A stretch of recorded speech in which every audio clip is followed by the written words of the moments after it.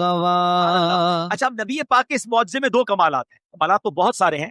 ایک تو یہ کہ پیارے آقا نے یہ لانگ ٹریول کیا اور ٹائم نہیں لگا. ایک یہ کمال ہو گیا، یعنی ٹائم رک گیا. دوسرا کمال یہ ہوا کہ نبی پاک نے فیوچر میں ٹریول کر لیا. یہ جو نبی پاک نے جنت دیکھی، جہنم کے طبقات دیکھے، یہ سب ہونا ہے، یہ ہوا نہیں ہے.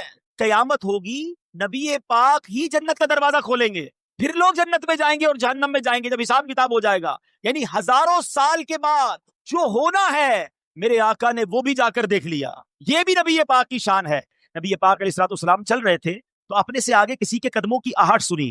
جبریل امین سے پوچھا یہ کس کے قدموں کی آواز ہے؟ فرمایا بلال حبشی کے قدموں کی آواز. آقا معراج سے واپس آئے، کہا بلال ایسا کون سا عمل کرتے ہو کہ میں نے جنت میں اپنے آگے تمہاری قدموں کی آواز سنی؟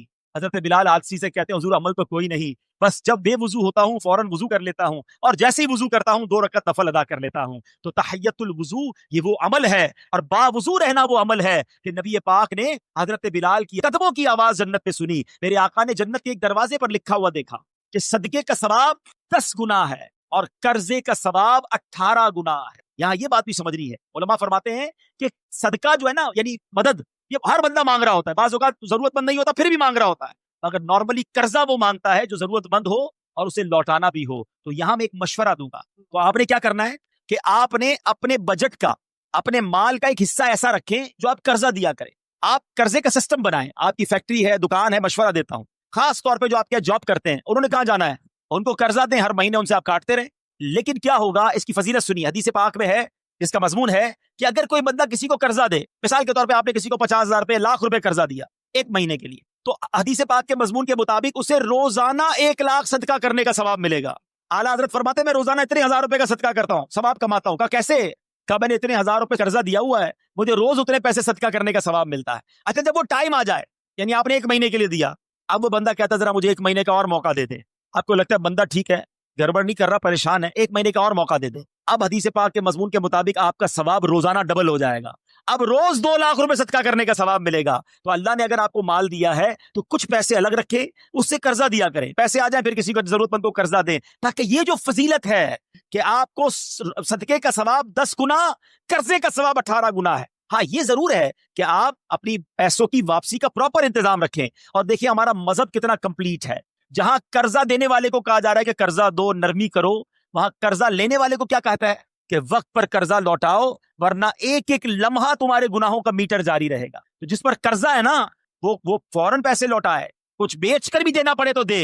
کیونکہ آپ کو یاد ہوگی وہ حدیث کہ ایک صحابی کا جب وصال ہوا تو نبی پاک نے جب بتایا گیا کہ یہ قرضہ ہے ان کے اوپر، تو آقا نے فرمایا میں ان کی نماز جنازہ نہیں پڑھوں گا. نبی پاک نے جنازہ پڑھنے سے منع کر دیا. پھر کسی نے قرضہ اتار دیا یا اپنے ذمے لیا، پھر نبی پاک نے نماز ادا فرمائی. تو یہاں یہ سیکھنے کو ملا کہ قرضہ دینے کا ثواب ہے، مگر قرضہ لینے والا وقت پر قرضہ لوٹائے. یہاں ایک بڑا پرابلم ہے کہ جو قرضہ لیتا ہے اس کا اسٹائل ہی چینج ہو جاتا ہے. پہلے منتیں کر رہا تھا حضور دے دیں، آپ کی فکر ہی نہ کریں، آپ کے پیسے ٹائم پہ دے دوں گا. اس کے بعد نہ فون اٹھاتا ہے نہ وہ ملتا ہے، بلکہ باتیں بھی عجیب عجیب کر رہا ہوتا ہے. ایسا اب نہ کریں، کیونکہ چند غلط لوگوں کی وجہ سے اب لوگوں نے قرضہ دینا ہی چھوڑ دیا ہے. اور یہ قرضہ ختم ہونا جو ہے نا، یہ سود کی طرف لوگ چلے گئے. کہتے ہیں بھائی میں تمہیں پیسے دوں گا، مجھے کیا ملے گا؟ بے رحم ہو جاتا ہے انسان. سود اتنا برا عمل ہے کہ یہ انسان کو پیسے سے ایسی محبت کروا دیتا ہے کہ وہ بے رحم ہو جاتا ہے. مسلمان مرتا ہے تو مر جائے، کہتا ہے میں پیسے دوں گا، مجھے کیا ملے گا؟ نہیں، ضرورت مند کی مدد کرو، انشاءاللہ تمہیں وہ اجر ملے گا جو قیامت کے دن تمہارا بیڑا پار کر دے گا. ٹھیک ہے؟ تو یہ اسی طرح اب نبی پاک نے جو جہنم میں ملاحظات کیے، یہ ذرا اس پہ چند باتیں سن لیں پھر بیان کو ختم کرتے ہیں. کہ پیارے آقا علیہ الصلوۃ والسلام نے جہنم میں ایسے لوگوں کو دیکھا کہ ان کے پیٹ بڑے بڑے کمروں کی مانند ہیں. فرمایا یہ کون ہیں؟ تو بتایا گیا یہ سود کا کام کرنے والے. خدا کے واسطے اس سے توبہ کر، نکل آؤ. سود کے اندر جو غرق ہوا وہ برباد ہی ہوگا. یہ اللہ سے جنگ کرنا ہے. لوگ کہتے کیا کروں، کاروبار ختم ہو جائے گا. ارے تم رب سے جنگ کر رہے ہو، سب کچھ ویسے ہی ختم ہو جائے گا. ادھر ختم نہیں ہوگا تو آخرت میں کیسے جواب دو گے؟ کسی بھی صورت سود کے قریب نہ جائیں. معراج کی رات یہ عذابات کیوں دکھائے گئے؟ اللہ کے حبیب دیکھ کر آئیں اور آ کر اپنی امت کو بتائیں، انہیں ڈرائیں. مگر یہ امت ہے کہ انہیں پتا بھی ہے پھر بھی یہ کام کر رہے ہوتے ہیں. نبی پاک نے دیکھا کچھ لوگ مردار کھا رہے ہیں. فرمایا یہ کون ہے؟ جبریل امین نے کہا حضور یہ لوگوں کی غیبت کرتے تھے. جو غیبت کرتے ہیں، دوستوں میں بیٹھ کر لگائی بجھائی اس کی برائیاں، خدا کے واسطے نہ کریں. یہ